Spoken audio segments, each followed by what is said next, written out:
Louvado seja Deus, a fé para remover montanhas. Autor Kenneth Hagin. Capítulo 1. Todo cristão tem fé. Se inscreva, compartilhe, dê o seu like e Deus vai te abençoar. Não podemos falar do assunto fé sem examinarmos o livro de Marcos, no capítulo 11.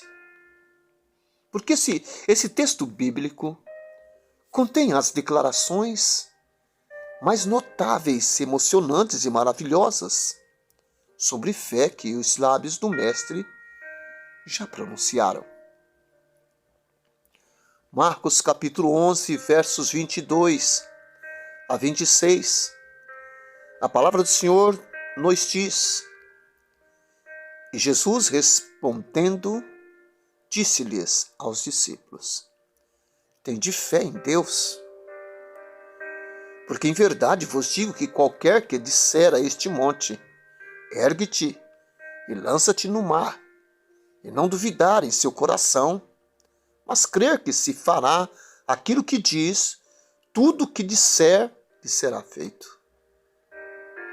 Por isso, vos digo que tudo o que pedirdes orando, crede que o recebereis e tê-lo-eis. E, quando estiverdes orando, perdoai, se tendes alguma coisa contra alguém, para que vosso Pai, que está nos céus, vos perdoe as vossas ofensas.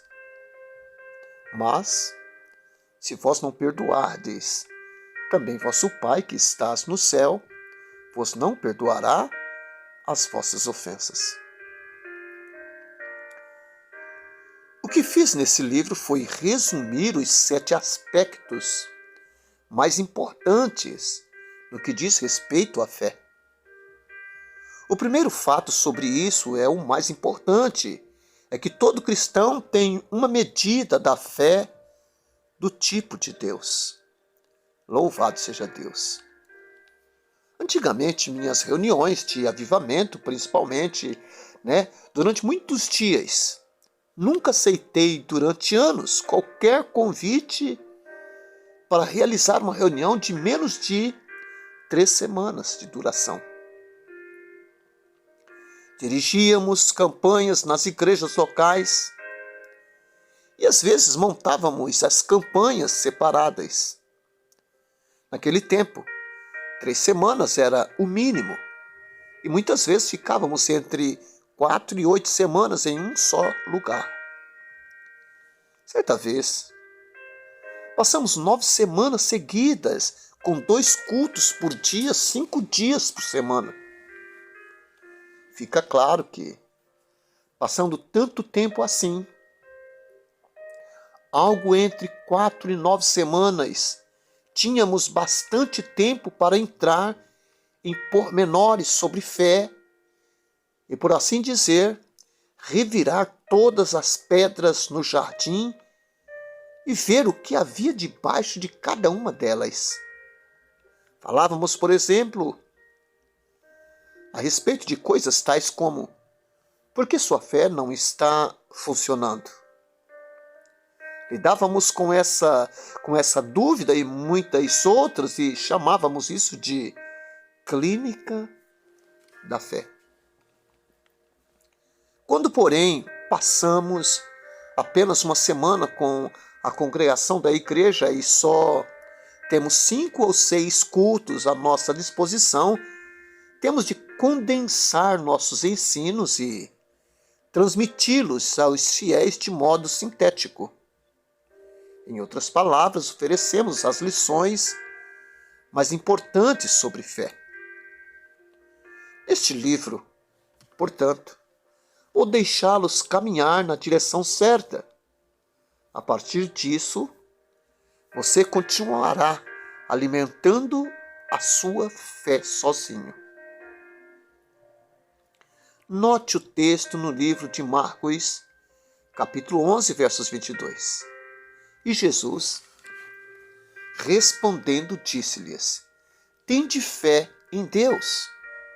Uma tradução alternativa atribui a Jesus a expressão tende a fé de Deus, que é explicada pelos estudiosos do grego no Novo Testamento da seguinte maneira: tende a fé do tipo de Deus. É isso que Jesus disse literalmente: tende a fé do tipo de Deus. Mesmo que você não tivesse a mínima ideia a respeito da língua grega, não deixaria de perceber facilmente que essa tradução está certa. Porque Jesus acabara de demonstrar aos discípulos que ele tinha aquele tipo de fé, a do tipo de Deus. Marcos, capítulo 11, versos 12 e 14, versos 20 a 22. A palavra do Senhor diz assim: e, no dia seguinte, quando saíram de Betânia, teve fome. Vendo de longe uma figueira que tinha folhas, foi ver se nela acharia alguma coisa. E, chegando a ela, não achou senão folhas, porque não era tempo de figos. E Jesus falando, disse à figueira: nunca mais coma alguém fruto de ti. E os seus discípulos ouviram isso. E eles, passando pela manhã, viram que a figueira se tinha secado desde as raízes. E Pedro, lembrando-se, disse-lhe: mestre, eis que a figueira que tu amaldiçoastes se secou. Jesus respondendo disse-lhes: tende fé em Deus. Em seguida, no versículo 23, Jesus começa a descrever ou definir a fé do tipo de Deus. Marcos 11, 23. Porque em verdade vos digo que qualquer que disser a este monte: ergue-te e lança-te no mar, e não duvidar em seu coração, mas crer que se fará aquilo que diz, tudo o que disser lhe será feito. A fé do tipo de Deus é aquela que faz a pessoa crer em seu coração para então dizer com a sua boca aquilo. Louvado seja Deus. Dizer exatamente aquilo que está dentro do seu coração. Jesus explica que, nesse caso, acontecerá o que ela afirma pela fé. Esse é o mesmo tipo de fé que Deus usou para criar os mundos no princípio. O Senhor simplesmente creu que aquilo que ele dissesse aconteceria. O Senhor disse: haja uma terra, e houve uma terra. Disse também: haja animais, e houve animais. Tudo que existe aqui, o sol, a lua, as estrelas, foi criado por Deus quando ele pronunciou a sua existência e creu que aquilo dissesse aconteceria. O Senhor dizia uma coisa e ela acontecia. Ora, tudo quanto existe, exceto o ser humano, passou a existir dessa forma. Toda a criação veio a existir porque Deus pronunciou a existência dela. Essa é a fé do tipo de Deus. Não peça fé em oração. Você percebe em Marcos 11, 12, 21, que Jesus acabara de demonstrar que tinha aquele tipo de fé que Deus usou para criar o mundo no princípio. Por isso, ele disse aos discípulos: vocês têm a fé do tipo de Deus? Ora, a maioria das pessoas diria: é isso que eu quero e estou orando para que Deus me dê esse tipo de fé. Pois bem, se você estiver fazendo isso, está perdendo o seu tempo. Nada disso lhe será proveitoso. Veja bem, Muitas das nossas orações são desperdício de tempo e energia, posto que todo cristão já tem uma medida desse tipo de fé, não precisa procurá-la. Não, você já a tem, louvado seja Deus. Ela é tua, basta você exercitá-la. Você tem uma medida dessa fé do tipo de Deus. A primeira coisa que quero ensinar-lhe, portanto, é a seguinte. A fé a respeito da qual Jesus fala em Marcos 11 é a do tipo de Deus. E todo cristão já tem alguma medida desse tipo de fé. Você não precisa adquiri-la. Não precisa orar pedindo, não necessita jejuar a fim de obtê-la, nem prometer que se comportará melhor. Em troca dela, você já a possui. Posso comprovar isso pela Bíblia. Quando nós olhamos em Romanos capítulo 12, versos 3, nós vemos: porque, pela graça que me é dada, digo a cada um dentre vós que não saiba mais do que convém saber, mas que saiba com temperança, conforme a medida da fé que Deus repartiu a cada um.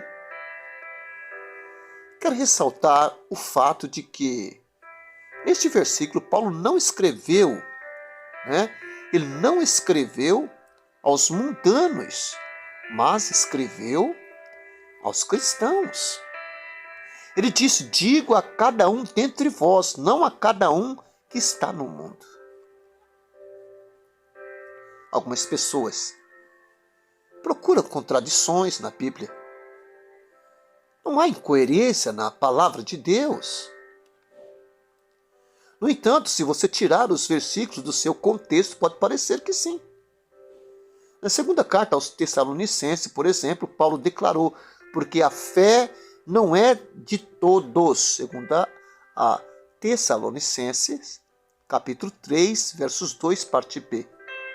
Em Romanos, capítulo 12, versos 3, parte B, porém o apóstolo disse: segundo a medida da fé que Deus repartiu a cada um. Ora, quando você olha para essas duas declarações, na realidade cada uma delas é apenas parte de um versículo tirado do seu contexto. Parece que se contradizem o mesmo. Glórias a Deus, aleluia. Mas o mesmo escritor afirma algo em um versículo, o qual parece completamente diferente da passagem bíblica seguinte. Alguns diriam isso, portanto, não pode ser inspirado por Deus, só revela a confusão de Paulo. Segundo a Tessalonicenses, capítulo 3, parte B, Paulo declara: a fé não é de todos. Em Romanos capítulo 12, versos 3, ele disse que todo homem tem a medida da fé. Mas, se você ler todo o contexto de 2 Tessalonicenses capítulo 3, versos 2, perceberá que Paulo fala dos perversos, não dos cristãos. E para que sejamos livres dos homens dissolutos e maus, porque a fé não é de todos. Paulo falava a respeito dos mundanos, dos ímpios, que estavam sem Deus, dos filhos de Adão. Nem todos os habitantes do mundo têm fé, não possuem a fé do tipo de Deus. Talvez tenham uma fé humana, natural, uma fé intelectual, mas não tenham a fé do tipo de Deus. No entanto, todos os cristãos realmente têm a fé do tipo de Deus. Paulo diz: porque, pela graça que me foi dada, digo a cada um dentre vós que não saiba mais do que convém saber, mas que saiba com temperança, conforme a medida da fé que Deus repartiu a cada um. Romanos, capítulo 12, verso 3. Todos os cristãos, pois, possuem fé. É nesse assunto que muitos cristãos se enganam. Dizem, meu problema é que não tenho fé. Sempre lhe digo, então você precisará ser salvo, você precisará nascer de novo, pois todos os salvos têm fé. Você não pode ser salvo sem ter fé. Efésios capítulo 2, versos 8, a palavra do Senhor diz assim, porque pela graça sois salvos por meio da fé. E isso não vem de vós, é dom de Deus. Falo às pessoas, se realmente não tiverem fé, não serão salvas. Vocês precisam receber a salvação e assim estará resolvido o problema de não terem fé. A verdade é que todos os cristãos têm fé, assim diz a Bíblia, no entanto, muitos não se dão conta disso e, por isso, não usam a sua fé. Use a fé que você tem. Há muitos anos, uma mulher veio procurar-me depois de uma reunião de avivamento, dizendo, irmão Reagan, quero que você ore por mim. Em favor de que, irmã? Perguntei. Disse ela, quero que você ore para eu ter fé. Preciso da cura para o meu corpo, para que eu tenha saúde. Deus deu a entender que não tinha fé para receber a cura. Não vou fazer isso, respondi. A mulher ficou assustada quando lhe falei assim. Acho que ninguém lhe falará dessa forma antes. Falei isso para chamar-lhe a atenção, e ela prestou atenção mesmo. Às vezes é necessário despertar a atenção das pessoas antes de ajudá-las. Diante da minha resposta, a mulher perguntou, você realmente não vai orar? Confirmei, não senhora. Ela retrucou novamente, realmente não? Respondi, realmente não. Nem uma sílaba. Não orarei uma só vez para você ter fé. Mas realmente preciso da minha cura, respondeu. Falei-lhe, a irmã não é crente? Mas claro que sim, respondeu ela. Eu disse, ora, quem já ouviu falar em um cristão que não crê? Como pode ser crente sem crer? Continuei, não posso orar para que você tenha fé, você já tem. Use a fé que possui. Na noite seguinte, a mulher estava na fila de cura. Chegada a vez dela, falei, você veio então buscar a cura? Na noite anterior, aquela mulher pediu que eu orasse a fim de que ela tivesse fé e recebesse cura. Mas, naquele momento, agia segundo a fé que já possuía. Ela disse, cheguei e vou mesmo ser curada. É só impor as mãos sobre mim. Ela resolveu usar a fé que tinha. Impus as mãos sobre aquela mulher para a cura, mas percebi que ela não tinha a plenitude do Espírito Santo. Nascera do Espírito, mas sem ter a plenitude. Falei-lhe, pois, você não tem o Espírito Santo.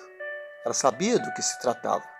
Nascera do Espírito Santo e tinha o seu testemunho no coração de que era uma filha de Deus, mas não ficara cheia do Espírito Santo. Com evidência de falar em outras línguas. Respondeu, não tenho. Voltei, pois, a impor as mãos na sua cabeça e falei, receba o Espírito Santo em nome de nosso Senhor Jesus Cristo. Imediatamente, sem hesitação, ela ergueu as mãos e começou a falar em línguas. E se depois soubesse disso, poderia ter dito essa experiência há 15 anos sem precisar esperar até agora. Aquela mulher já possuía fé para receber a cura, o batismo com o Espírito Santo e tudo o mais que precisava de Deus. só que não a usava. Não tome partido contra Deus. É isso que muitos cristãos fazem. Realmente colocam-se contra Deus, contra a Bíblia e contra si mesmos sem perceberem isso. Não fariam dessa forma se soubesse do que se tratava. No entanto, sempre dizem que não têm fé. Assim vão contra Deus, pois, quando dizem que não possuem fé, declaram sem perceber: Deus, tu mentistes para mim.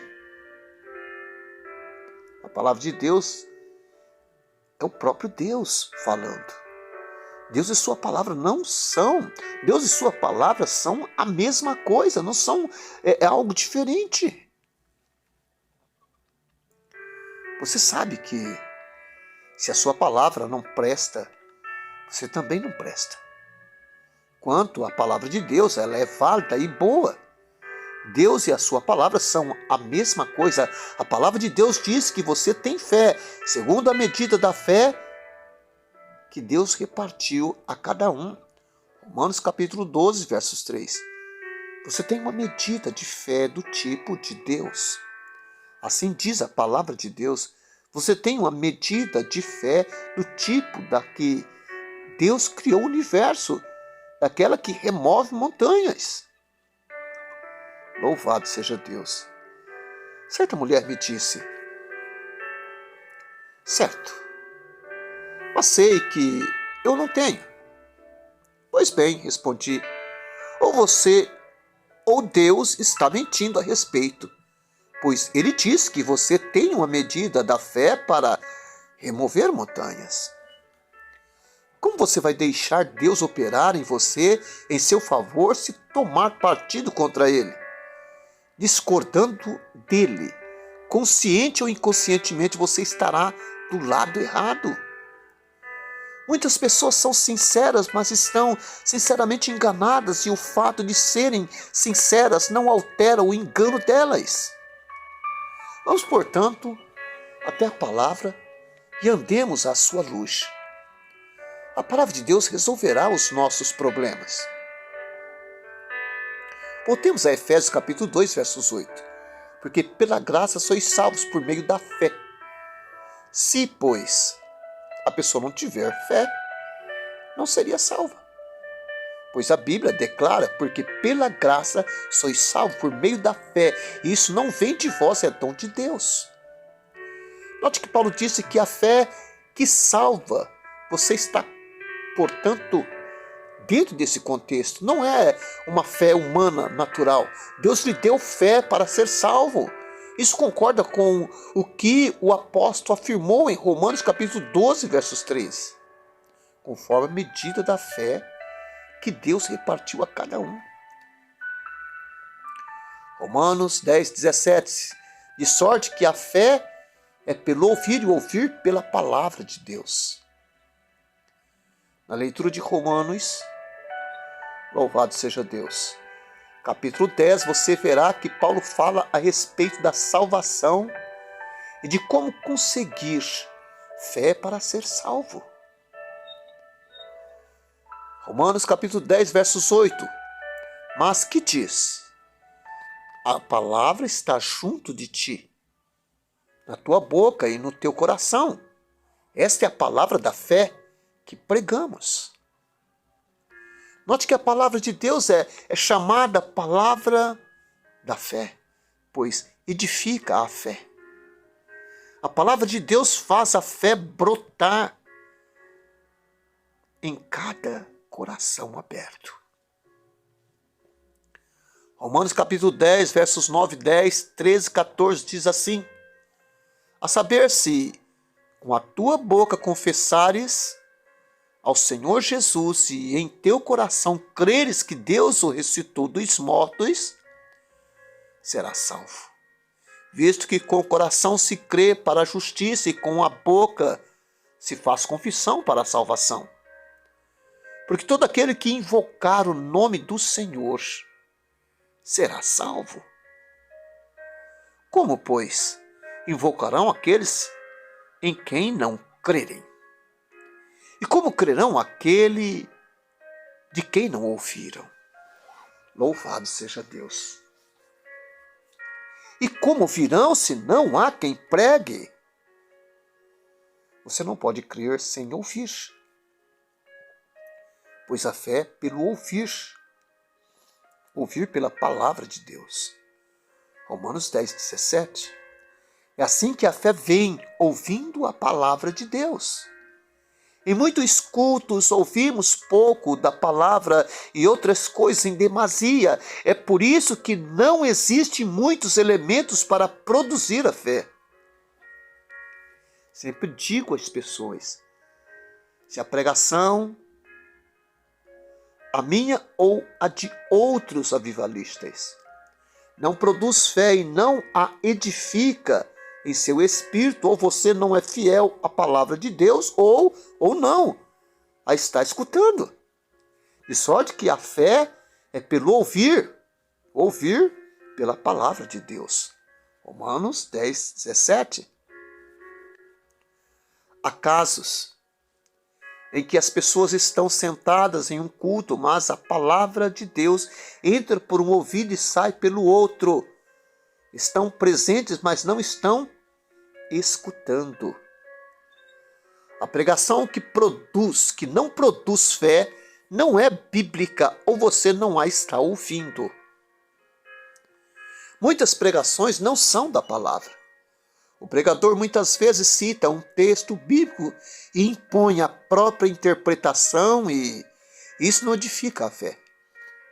A Bíblia é sua própria intérprete. Procure mais versículos para comprovar determinada pregação. Um só deles não produz doutrina. A Bíblia afirma que tudo se estabelece pelo depoimento de 2 ou 3 testemunhas. Está lá em Deuteronômio, capítulo 19, versos 15. Mateus 18, versículo 16. E até mesmo pastores tirarem um versículo das Escrituras do seu contexto e procurar impor nele uma doutrina. Fizeram isso apesar de haver outros trechos bíblicos sobre o mesmo assunto, os quais poderiam ter dado um quadro nítido da doutrina bíblica. No entanto, não queriam prestar atenção aos trechos que não eram segundo a vontade deles. Alguns ficaram inebriados com alguns temas e os levaram a extremos. Nem eram temas importantes, especializaram-se em coisas sem importância, deixaram as coisas principais da palavra de Deus, tais como a fé. Dedicaram-se às secundárias. Porque a fé é tão importante. A fé é um assunto mais importante em toda a Bíblia. Certo pregador me disse, sabe, irmão Reagan, faz muitos anos estou pregando e jamais falei a respeito da fé. Por que você ensina tanto sobre a fé? Respondi, porque quem jamais falou sobre a fé nunca pregou a Bíblia. A fé é a coisa mais importante na Bíblia. Você sequer pode ser salvo sem a fé. Porque pela graça sois salvo por meio da fé, e isso não vem de vós, é dom de Deus. Continuei. Sem fé você não pode servir a Deus, nem agradar a Ele. Pois a Bíblia afirma que sem fé é impossível agradar a Deus. Está em Hebreus, capítulo 11, verso 6. A palavra de Deus afirma ainda que andamos por fé e não por vista, 2 Coríntios 5, 7. A vida cristã é pela fé. Você não pode travar batalhas espirituais sem fé. Pois a Bíblia diz que a única luta que devemos travar é a da fé.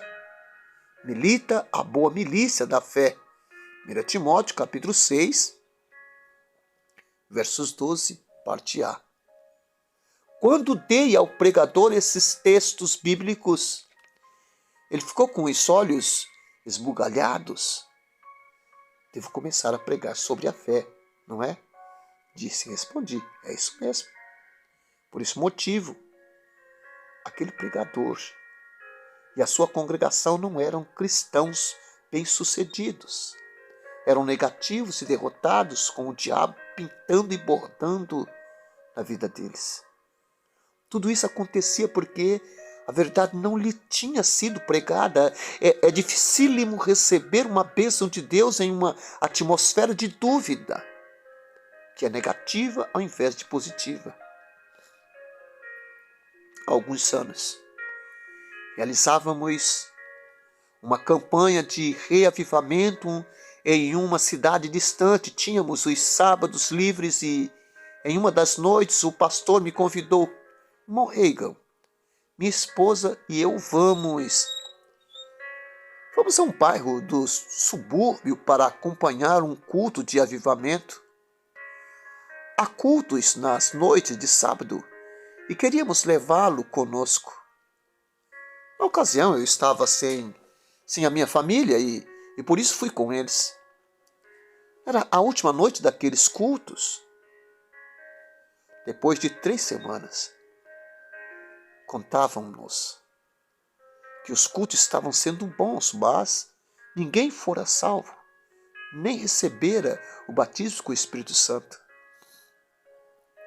Em nossa campanha, aproximadamente 50 pessoas foram salvas e pelo menos 55 batizadas com o Espírito Santo. Na campanha as pessoas recebiam bênçãos de Deus, mas naqueles cultos não havia quem recebesse algo. Não demorei a descobrir o porquê. Não quero criticar. Eram bons obreiros. A crítica destrutiva é errada, mas quero ser construtivo. E não estou citando pessoa ou denominação para não lesar quem quer que seja. O evangelista levantou-se para pregar e escolheu um texto do Antigo Testamento. Nada há de errado nisso se lhe for dada uma interpretação à luz do Novo Testamento. Não estamos sobre o Antigo Testamento, na Antiga Aliança, mas debaixo da Nova. E há assuntos no Antigo Testamento que não se aplicam diretamente a nós. O evangelista pegou um texto que não se aplica a nós da Nova Aliança. Pensei, o que ele vai fazer com esse texto? O pregador começou dizendo, meu sermão tem 3 divisões, e anunciou, naquele momento, a primeira. Então falou, vou contar-lhes como calculei tudo isso. Pensei imediatamente. Paulo disse a Timóteo, em 2 Timóteo 4,2, que pregues a palavra e não. Timóteo, vá dizer-lhes como você calculou tudo. Percebi faz tempo que ninguém quer as minhas opiniões. A minha não é melhor do que as suas, e nenhuma das tuas serve para muita coisa. No entanto, o que a palavra de Deus diz é importante. O evangelista levou 15 minutos para contar como calcular tudo. Fiquei tão desgostoso com aquilo que o pregador falava que senti mais dores do que imaginava possível para quem estava sentado em uma igreja. E a verdade é que aquilo que ele calculara era ridículo e não se harmonizava com a palavra. Finalmente chegou a sua segunda divisão. Fiquei contente ao ver o fim da primeira e esperava ouvir coisas melhores. Entretanto, ao anunciar a segunda divisão, ele disse, agora vou dar-lhes minha opinião. Quanto a isso, pensei de novo nas palavras de Paulo a Timóteo, que pregues a palavra. O apóstolo não disse, Timóteo, dê-lhe sua opinião, conte como calculou tudo. Não. Foi uma luta ter de aguentar a opinião daquele evangelista, mas finalmente avisou que chegara a terceira divisão e dei um suspiro de alívio pensando, talvez ele vá oferecer-nos algo melhor agora. Falo às pessoas na igreja, tenham o bom senso de um boi, como o feno e deixe os galhos. Nesse culto, porém, não consegui feno algum, só galhos secos. Esperava que o evangelista nos oferecesse um pouco de feno, mas então logo anunciou a terceira divisão, disse: quanto a isso vou oferecer-lhe minha teoria. Misericórdia. O evangelista nos oferecera seu modo de calcular sua opinião e sua teoria. Deus não mandou fazer isso, devemos pregar a palavra de Deus. Você não precisa oferecer a sua opinião, o que pensa não importa muito, mas o que Deus diz a respeito é de máxima importância em tudo. Pergunte a si mesmo, o que diz a palavra de Deus? Depois de 45 minutos de discurso, ninguém foi à frente quando o convite para a salvação foi feito. Não estranhei, eu também não teria ido à frente, pois o apelo foi assim: se você está perdido, venha à frente e ore aqui. Nunca se sabe, Deus talvez vá salvá-lo. Falou exatamente dessa maneira. Eu pensei que naquilo que Jesus disse na Bíblia: tudo que o Pai me dá virá a mim, e o que vem a mim, de maneira nenhuma eu lançarei fora. João 6,37.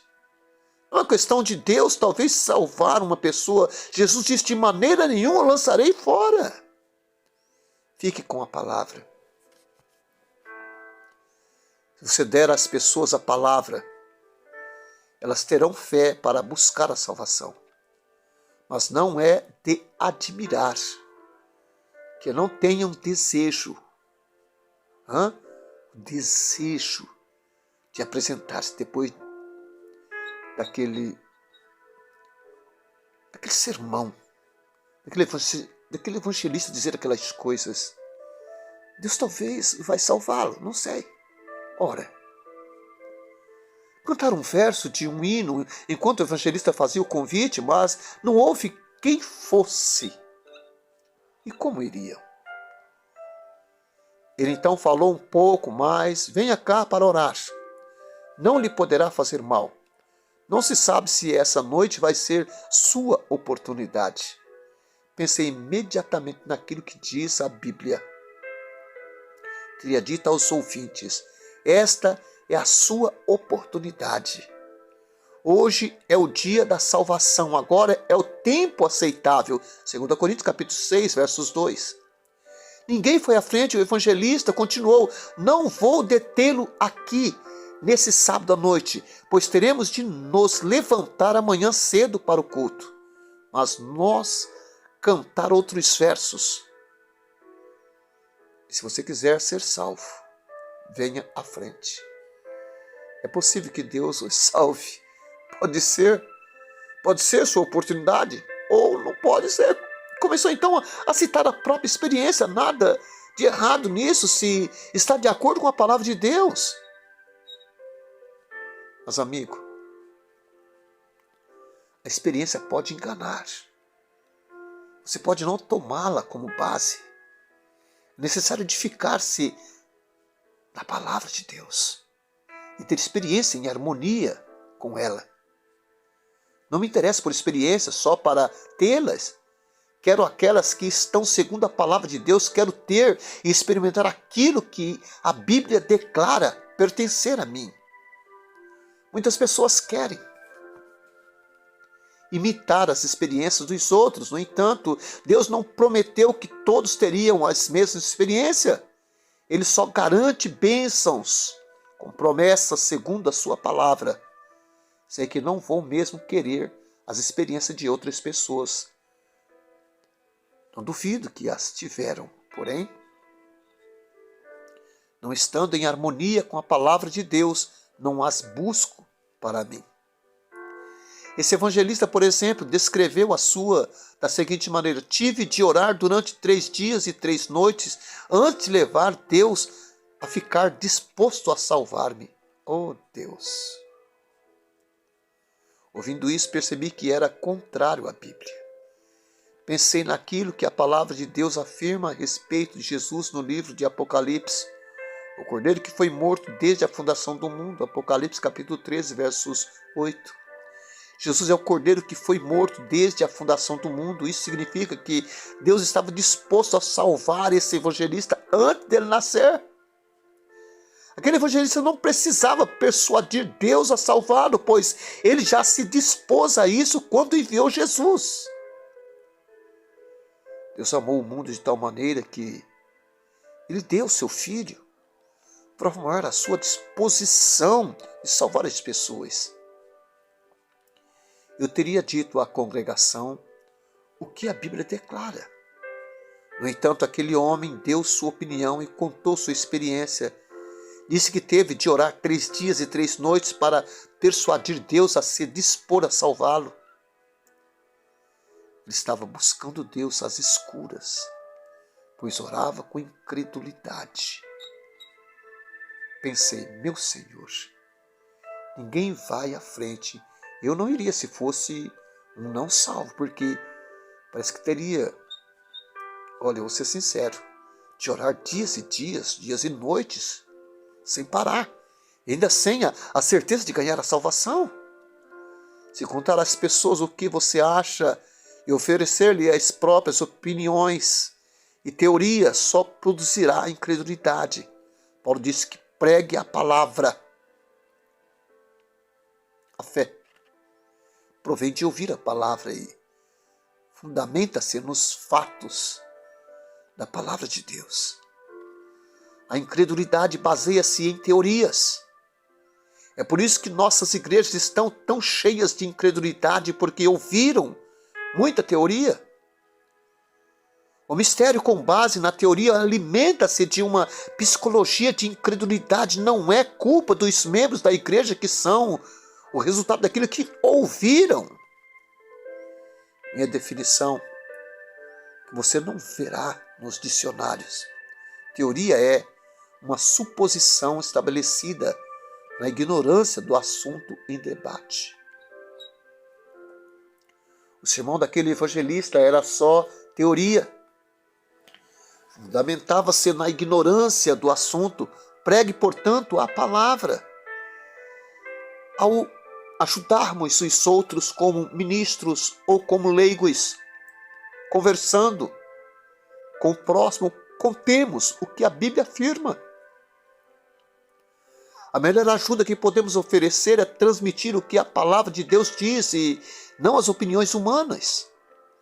Estas podem enganar-se e o homem é falho. Deus, porém, não se engana nem falha.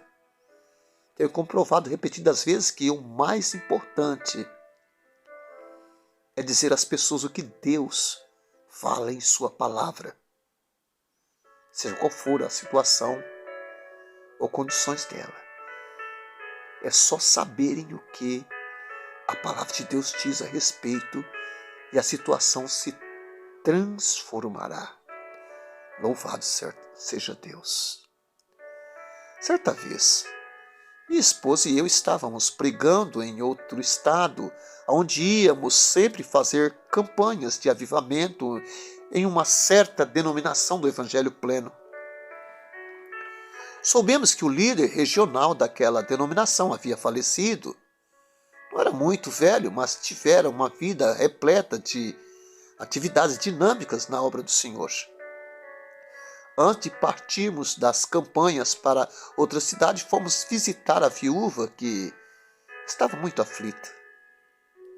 É claro que outros casais de pregadores foram levar as suas condolências, eram todos nascidos de novo e cheios do Espírito, mas vi que muitos deles faziam o jogo do diabo em vez de ajudarem.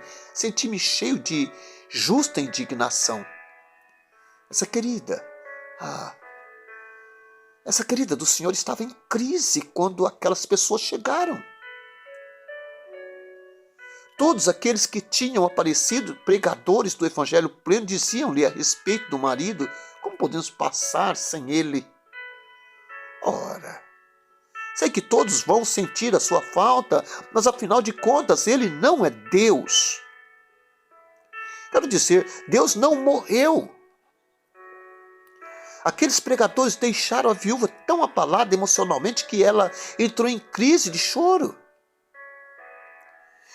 Chegando até ela, tomei-a pela mão, conduzi-a à sala, fiz aquela senhora sentar-se, abri a Bíblia e comecei a ler para ela. Falei-lhe: seu marido teve uma vida completa, aqui voltou ao lar celestial. Não sofreu, só se deitou certa noite na cama e deixou de respirar. Louvado seja Deus. Não sofreu nem passou por uma enfermidade, estava na hora de voltar ao lar. É como Deus prometeu a Israel: eu tirarei do meio de ti as enfermidades. O número dos seus dias cumprirei. Êxodo capítulo 23, versos 25 e 26.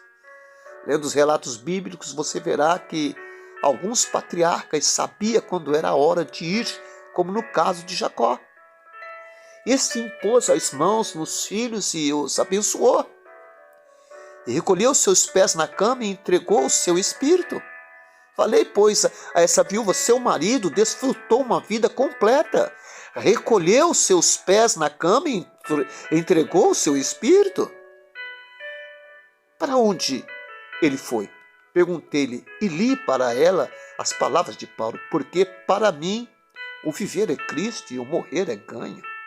Filipenses capítulo 1, versos 21. Continuei: é claro que você sente a sua perda, mas não seja egoísta. Você pode notar que quase todas as lágrimas que as pessoas derramam são egoístas. Pensam: coitadinho de mim, o que vou fazer? Ora, irmã, aconselhei: não pense em você, pense nele. Sei que você sente a perda, mas não é por ele que você chora, porque sabe que ele foi ao céu. Ele saiu lucrando. Imagine que você tem um filho em um estado distante.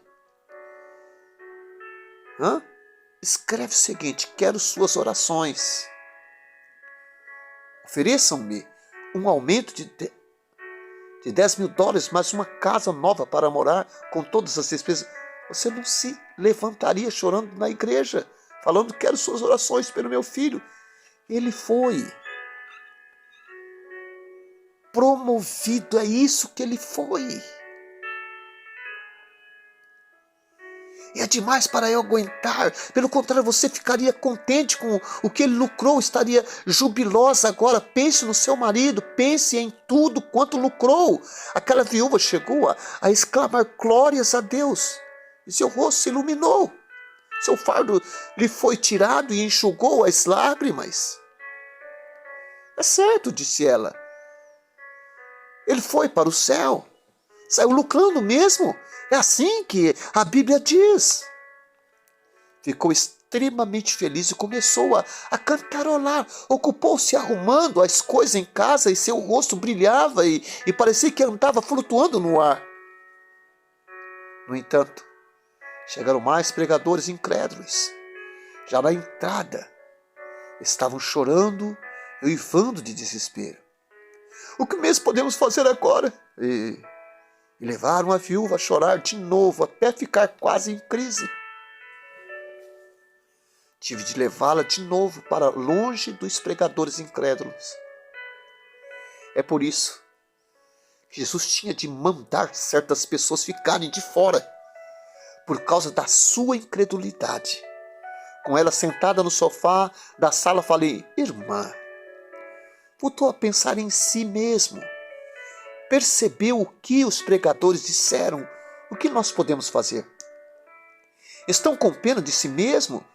Não estou sendo severo, estou olhando o ponto de vista bíblico. Estão pensando em si mesmo, acham que não vão dar conta?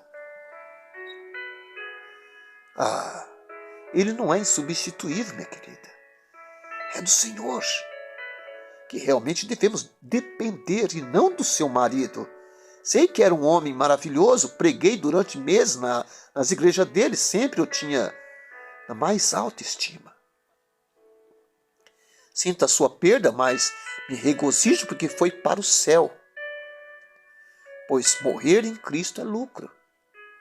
2 Coríntios capítulo 5, versos 6 a 8 diz: pelo que estamos sempre de bom ânimo, sabendo que enquanto estamos no corpo, vivemos ausentes do Senhor, porque andamos por fé e não por vista, mas temos confiança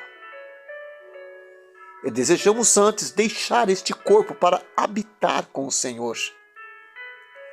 Depois de ler esse trecho, a viúva, eu perguntei: olha a casa que seu marido habitava, o seu corpo.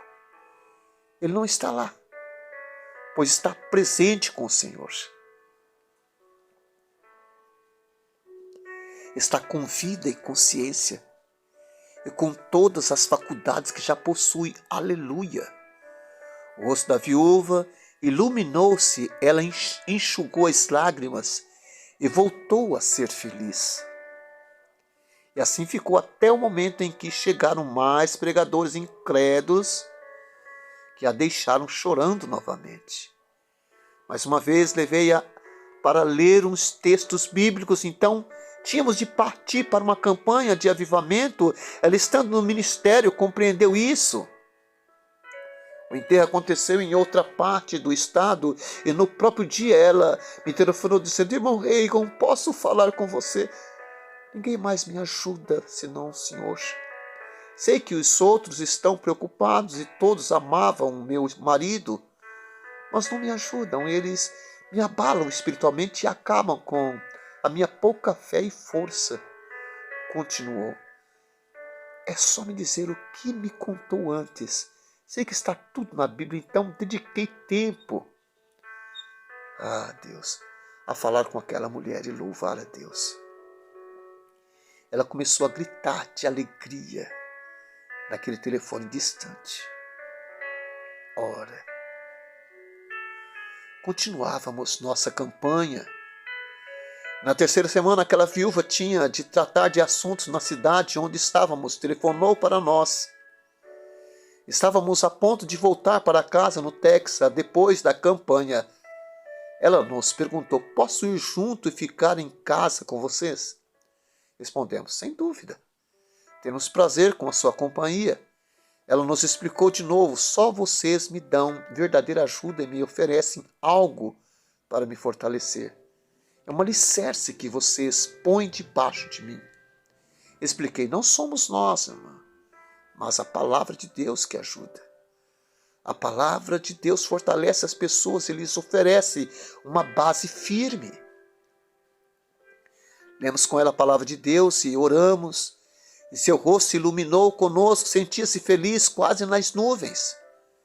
Ficamos em casa, no Texas, e aquela viúva ficou muito bem durante vários dias. Saía para a cidade com minha esposa. Fazia um mês que o marido morrera, mas ela aguentava bem. Não queria que seu marido tivesse morrido e sentia sua falta. No entanto, estava contente porque ele tivera uma vida ativa, servindo a Deus. Certo dia ela disse: louvado seja, acho que devemos telefonar para fulano, Beltrana, um casal que trabalhava com seu marido. Pastoreava uma igreja em Dallas, no mesmo estado, e ela lhe telefonou. Louvado seja Deus. Queria visitá-la. Sabendo o que aconteceria, fiquei por perto quando chegaram. Aqueles pregadores já estavam chorando em voz alta ao saírem do carro. Os vizinhos devem ter pensado que nós tínhamos morrido. O casal cumprimentou-a com a mesma expressão trágica de sempre. Levou aquela senhora a chorar novamente. Fiquei quieto por um tempo, mas depois me intrometi na situação. Sabem, acho que realmente devemos depender do Senhor, pois Ele é nossa ajuda e fortaleza. Virei a conversa em outra direção, pois vi que a viúva estava sendo levada a outro momento de desespero. Finalmente as visitas partiram e ela disse à minha esposa e a mim: acho que não vou telefonar para mais ninguém. Há outros pregadores na região que trabalhavam com meu marido, pessoas que ele ajudou na carreira ministerial. No entanto, vão chorar as tristezas, abalar as minhas emoções e deixar-me em crise. Eu não posso ficar assim. Afinal de contas, sei para onde ele foi. Se vocês permitirem, vou ficar aqui por mais algum tempo, porque vocês me ajudam. Pois bem, é assim que a palavra de Deus auxilia as pessoas. Sejam quais forem as circunstâncias, as Escrituras sagradas têm a resposta. É só assim que podemos ajudar as pessoas ou lhes oferecer algum benefício. Não devemos dar nossa opinião, mas contar o que a Bíblia declara a respeito. Muitas vezes lidando com pessoas que estão passando por provações e tribulações, tentamos ajudá-la.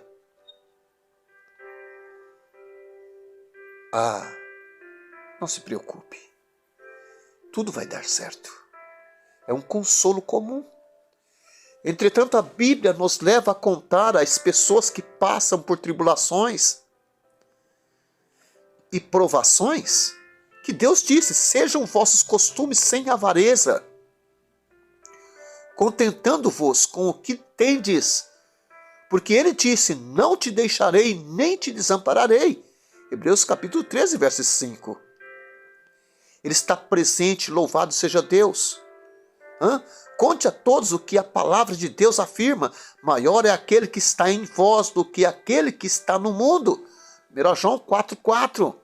A palavra diz dessa forma: ele transmite fé e confiança. 1 João 4,4. Filhinhos, sois de Deus e já os tendes vencido, porque maior é o que está em vós do que o que está no mundo. Gosto de perguntar às pessoas: o que o Espírito Santo está fazendo em você? Ele está pegando carona com você? Não. Ele está dentro de você para auxiliá-lo, fortalecê-lo e consolá-lo. O Senhor Smith disse: sou 1000 vezes maior por dentro do que por fora. Aleluia! Por isso, coloque a palavra de Deus dentro das pessoas. É a melhor maneira de ajudá-las. Vou lhe dar mais um trecho bíblico para confirmar que cada crente tem alguma medida da fé do tipo de Deus. Já lemos Romanos 12,3, Efésios 2,8, Romanos 10,17, marque-os em sua Bíblia. A Bíblia afirma: para que pela boca de 2 ou 3 testemunhas, toda palavra seja confirmada. Mateus 18,16, já ofereci 3 testemunhas, mas agora ofereço a 4ª para maior confirmação da situação. 2 Coríntios, capítulo 4, versos 13. E temos, portanto, o mesmo espírito de fé, como está escrito: cri, por isso falei. Nós cremos também, por isso também falamos. Louvado seja Deus. O apóstolo Paulo escreve à igreja em Coríntio e se inclui. As suas palavras se aplicam à igreja onde você frequenta e a todas as demais.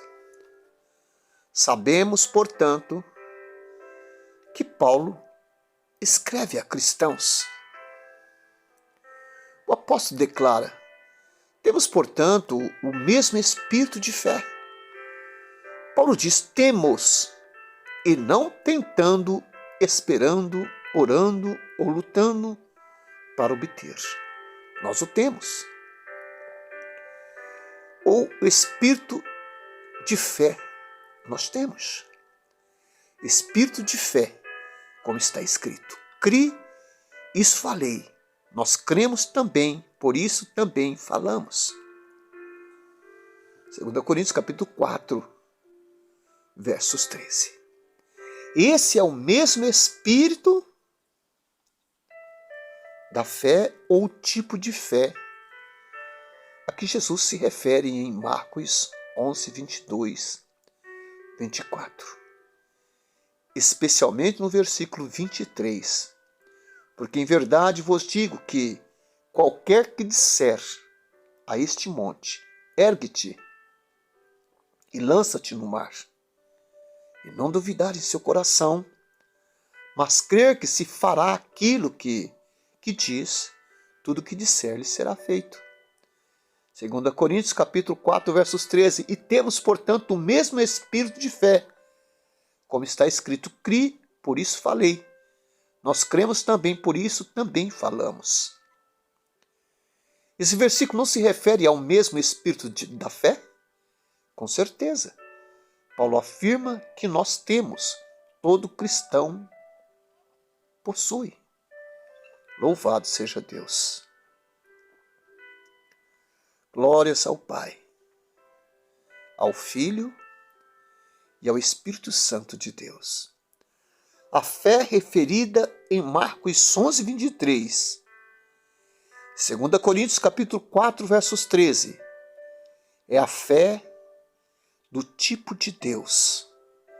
E cada crente já tem uma medida dessa fé do tipo de Deus. Quero que você se encontre nessa verdade, pois a Bíblia é isto, é a verdade divina. Gostaria que você falasse em voz alta: sou crente. Não tenho dúvidas. Tenho uma medida da fé do tipo de Deus, da fé que criou os mundos no princípio. Possuo a medida da fé que remove montanha. Escute sua voz repetindo aquilo muitas vezes até ser gravado no seu espírito. Uma vez que a palavra de Deus penetrar no seu espírito, no seu coração, controlará a sua vida. Louvado e engrandecido é o santo nome de nosso Senhor Jesus. Amém.